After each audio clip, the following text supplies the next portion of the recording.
NEET में बार बार पूछा जाने वाला टॉपिक प्रोकैरियोटिक सेल। आज सिर्फ 2 मिनट में पूरी एनसीईआरटी कवर करते हैं। प्रोकैरियोटिक सेल्स सबसे ज्यादा प्रिमिटिव सेल्स होते हैं जिनमें ट्रू न्यूक्लियस नहीं प्रेजेंट होता है और कोई मेम्ब्रेन बाउंड ऑर्गेनेलीज भी प्रेजेंट नहीं होती हैं। ये एक सिंपली हम जो सबसे पहले पुराने सेल्स को जानते हैं प्रोकैरियोटिक सेल्स को। अब इनके एग्जांपल्स क्या हैं? इनके एग्जांपल्स हो जाते हैं बैक्टीरिया है, ब्लू ग्रीन एल्गी है जिसे साइनोबैक्टीरिया कहते हैं, माइकोप्लाज्मा है जिसे पीपीएलओ कहते हैं जिसका फुल फॉर्म है प्लूरोन्यूमोनिया लाइक ऑर्गेनिजम्स। कैरेक्टर्स क्या होते हैं प्रोकैरियोटिक सेल्स के? ये सिंपल और स्मॉलेस्ट सेल्स होते हैं। इनका साइज 1 to 2 माइक्रोमीटर होता है। ये मल्टीप्लाई करते हैं बहुत ज्यादा फास्ट रैपिडली यूकैरियोटिक सेल्स के कंपेयर में, और ये ग्रेट वेरिएशन शो करते हैं शेप और साइज में भी। शेप्स के अकॉर्डिंग देखा जाए तो according to their shapes, bacillus ये रॉड शेप बैक्टीरिया होते हैं, कॉकस बोलते हैं ये स्फेरिकल बैक्टीरिया होते हैं, विब्रियो बोलते हैं ये कॉमा शेप बैक्टीरिया है, और स्पाइरलम है जो कि स्पाइरल शेप्ड बैक्टीरिया होते हैं। देन सेल वॉल है।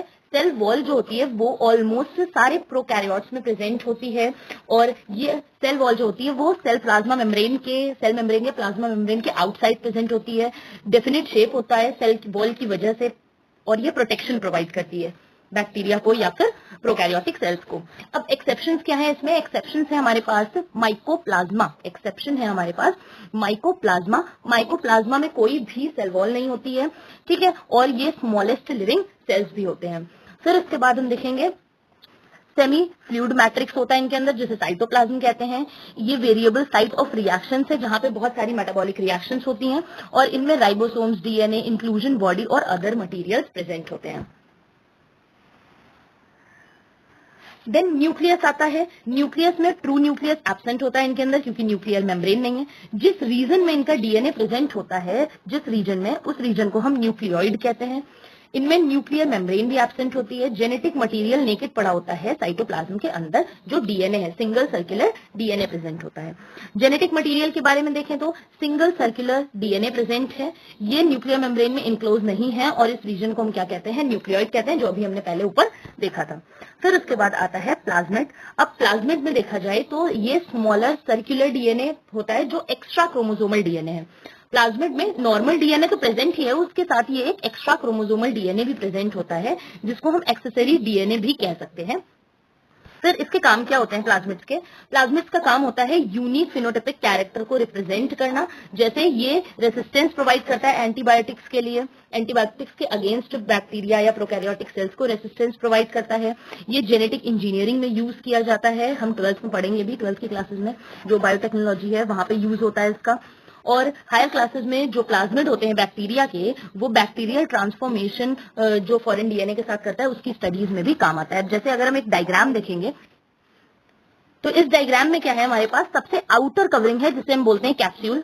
देन सेकेंड कवरिंग होती है, ये आउटर वाली कवरिंग है जिसे हम कैप्सूल बोल रहे हैं। इसके बाद सेकेंड कवरिंग है जिसे हम सेल वॉल कहते हैं। सेल वॉल के अंदर ये जो ये वाली कवरिंग है, सेकेंड वाली पिंक वाली जो कवरिंग है, उसको हम प्लाज्मा मेम्ब्रेन या सेल मेम्ब्रेन कहते हैं। फिर अंदर जो लिक्विड प्रेजेंट है वो साइटोप्लाज्म है, और ये जो हमारा न्यूक्लियोइड, ये जो रीजन है जिसमें डीएनए प्रेजेंट है उसे न्यूक्लियोइड कहते हैं। फिर उसके बाद छोटे छोटे राइबोसोम्स होते हैं जो कि 70S टाइप ऑफ राइबोसोम्स होते हैं, और इसमें प्लाज्मिड है जो अभी हमने देखा, एक्स्ट्रा सर्कुलर डीएनए होता है ये, एक्स्ट्रा क्रोमोसोमल मटेरियल, और मीजोसोम्स होते हैं जिसके बारे में भी आगे पढ़ेंगे हम। मीजोसोम्स होते हैं प्लाज्मा मेम्ब्रेन की इनफोल्डिंग्स। देखो प्लाज्मा मेम्ब्रेन ये इसकी इनफोल्डिंग से बनते हैं, जो प्लाज्मा मेम्ब्रेन की इनफोल्डिंग्स है उससे बनते हैं हमारे मीजोसोम्स। तो आज अब इनके हम सेल ऑर्गेनेलीज के बारे में देखते हैं। माइटोकॉन्ड्रिया एब्सेंट होता है, एंडोप्लाज्मिक रेटिकुलम एब्सेंट होता है, गोल्गी एपरेटस, लाइसोसोम्स, क्लोरोप्लास्ट और सेंट्रोसोम्स ये सारे एब्सेंट होते हैं ऑर्गेनेलीज, क्योंकि ये सब मेम्ब्रेन बाउंड ऑर्गेनेलीज हैं। Ribosomes 70S type of ribosomes present होते हैं जो कि नॉन मेम्ब्रेन बाउंड ऑर्गेनेली है, यहीं पे प्रोटीन सिंथेसिस होती है। साथ में इनके पास कुछ इंक्लूजन्स प्रेजेंट होते हैं जो जनरली नॉन लिविंग होते हैं, और ये जो नॉन लिविंग इंक्लूजन्स हैं ये स्टोरेज का काम करते हैं। ग्लाइकोजन का स्टोरेज हो गया, और पॉलीफॉस्फेट के ग्रैन्यूल्स का स्टोरेज हो गया, लिपिड्स का, सल्फर ग्रैन्यूल्स का, और ये गैस वैक्यूल्स भी बनाते हैं इंक्लूजन्स। देन मीजोसोम्स इनफोल्डिंग्स होती हैं। इनका काम होता है सरफेस एरिया को इंक्रीज करना, जो कि प्लाज्मा मेम्ब्रेन की ही सरफेस एरिया को इंक्रीज करते हैं। ये हेल्प करते हैं रेस्पिरेशन में, ये हेल्प करते हैं डीएनए रेप्लिकेशन में, और ये हेल्प करते हैं सेल डिवीजन में।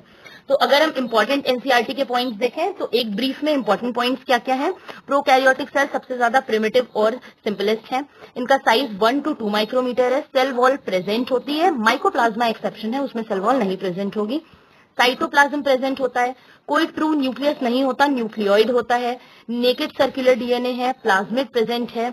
इनके पास राइबोसोम्स होते हैं। 70S type of membrane bound organelles absent होते हैं और मीजोसोम्स होते हैं जो कि इनफोल्डिंग्स है प्लाज्मा मेम्ब्रेन के। ऐसे ही सेल चैप्टर के और भी वीडियोस चाहिए तो चैनल को सब्सक्राइब कर लो, क्योंकि ऐसे ही हम पूरा सेल चैप्टर और आगे की बायोलॉजी कंप्लीट करेंगे। Thank you for watching.